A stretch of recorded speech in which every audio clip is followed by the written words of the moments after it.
तिमोथाक पावलुचें दुसरें पत्र आवेसवोर 3. निमाणे दीस. हें मात जाणो जा, निमाण्या दिसांनी एक भिरांकूळ काळ येवचो आसा. मनशां जातलीं आपलें ध्यान मन आपणाचेरूच दवरतात तसलीं.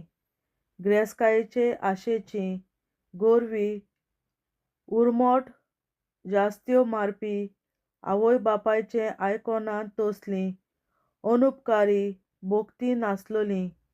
तीं जातलीं मोयपास नासलोलीं, दारून काळजाचीं, बोगलांटी, कामचारी, निश्ठूर, सगल्या बरेपणाचेर विरुद्ध. तीं जातलीं घातकी, बेजबाबदार, बोडायेन फुगलोलीं, देवा परस चड कुडीच्या सुखांचो मोग करपी. तीं धर्मवंत मनशांचें सवंग घेतलीं, पूण तांच्या जिवितांत खऱ्या धर्माचें बोल दिश्टी पडचेंच ना.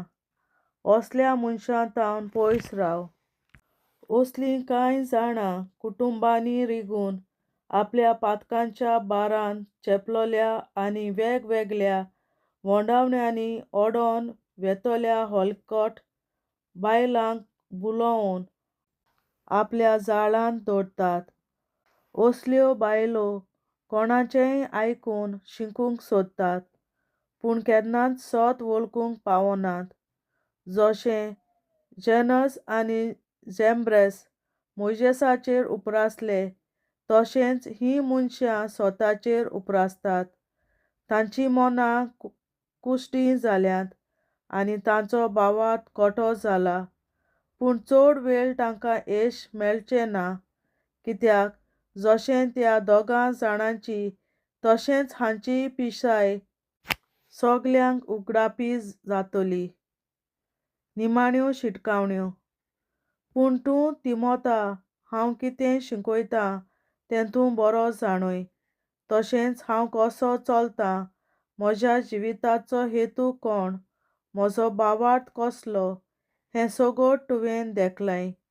कितले सोंसणीकायेन हांवें त्रास घेतल्यात, कितलो हांव म्हज्या भावां भयणींचो मोग करतां आनी कितलो तीर हांव रावलां हेंय तुका थावें. आंतोकियेंत, इकोनियांत आनी लिस्त्रेंत हांवें भोगल्यात त्या कश्टांची खबर तुका आसा. कसले म्हूण दुमाळे हांवें भोगल्यात, तरी त्या सगल्यांतलो सुमयान म्हाका निवाळलो.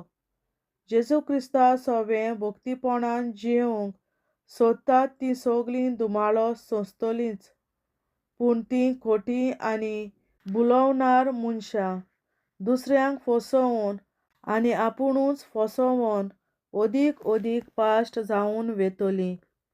तूं जाल्यार जें तूं शिकलाय आनी जें तुवें मानून घेतलाय तातूंत घट राव. तें कोणा कडसून तूं शिकलाय तें मनांत दवर. भुरगेपणारतावन पवित्र पुस्तकां तूं शिकलाय, तीं तुका जाणवायेन बरोवंक शकतात आनी अशें जेजू क्रिस्ताचेर बावार्थ दवरून सोडवण जोडूंक तीं तुका पावयतलीं. सगळें पवित्र पुस्तक देवाच्या प्रेरणान बरयलां. शिकोवन दिवंक, चुकी काडून दाखोवंक, लोकांक निटायेर हाडूंक, तांकां देवाक मानता तसल्या जिविताचे वाटेर फुडें व्हरूंक तें उपकारता. ताका लागून देवाचो खरो भोक्त उत्तम जाता आनी कसल्याय बऱ्या कामाक पुरतो जावंक पावता. देवाचें उतोरें. देवाचे व्हड उपकार.